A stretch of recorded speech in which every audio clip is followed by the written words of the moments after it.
Good afternoon, everybody. 10 days ago, the world watched in horror as men, women, and children were massacred in Syria in the worst chemical weapons attack of the 21st century. Yesterday, the United States presented a powerful case that the Syrian government was responsible for this attack on its own people. Our intelligence shows the Assad regime and its forces preparing to use chemical weapons, launching rockets into highly populated suburbs of Damascus, and acknowledging that a chemical weapons attack took place. And all of this corroborates what the world can plainly see. Hospitals overflowing with victims, terrible images of the dead. All told, well over 1,000 people were murdered. Several hundred of them were children. Young girls and boys gassed to death by their own government. Now, this attack is an assault on human dignity. It also presents a serious danger to our national security.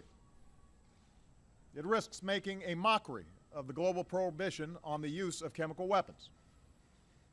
It endangers our friends and our partners along Syria's borders, including Israel, Jordan, Turkey, Lebanon, and Iraq. It could lead to escalating use of chemical weapons or their proliferation to terrorist groups who would do our people harm. In a world with many dangers, this menace must be confronted. Now, after careful deliberation, I have decided that the United States should take military action against Syrian regime targets. This would not be an open-ended intervention. We would not put boots on the ground. Instead, our action would be designed to be limited in duration and scope. But I'm confident we can hold the Assad regime accountable for their use of chemical weapons, deter this kind of behavior, and degrade their capacity to carry it out. Our military has positioned assets in the region. The chairman of the Joint Chiefs has informed me that we are prepared to strike whenever we choose. Moreover, the chairman has indicated to me that our capacity to execute this mission is not time sensitive. It will be effective tomorrow, or next week, or 1 month from now. And I'm prepared to give that order. But, having made my decision as Commander-in-Chief based on what I am convinced is our national security interests, I'm also mindful that I'm the president of the world's oldest constitutional democracy. I've long believed that our power is rooted not just in our military might, but in our example as a government of the people, by the people, and for the people. And that's why I've made a second decision. I will seek authorization for the use of force from the American people's representatives in Congress. Over the last several days, we've heard from members of Congress who want their voices to be heard. I absolutely agree. So this morning I spoke with all 4 congressional leaders, and they've agreed to schedule a debate and then a vote as soon as Congress comes back into session. In the coming days, my administration stands ready to provide every member with the information they need to understand what happened in Syria and why it has such profound implications for America's national security. And all of us should be accountable as we move forward, and that can only be accomplished with a vote.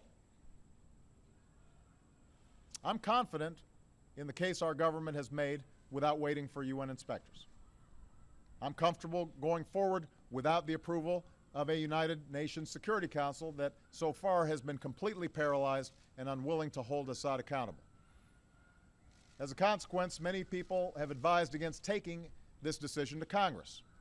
And undoubtedly they were impacted by what we saw happen in the United Kingdom this week when the parliament of our closest ally failed to pass a resolution with a similar goal, even as the Prime Minister supported taking action.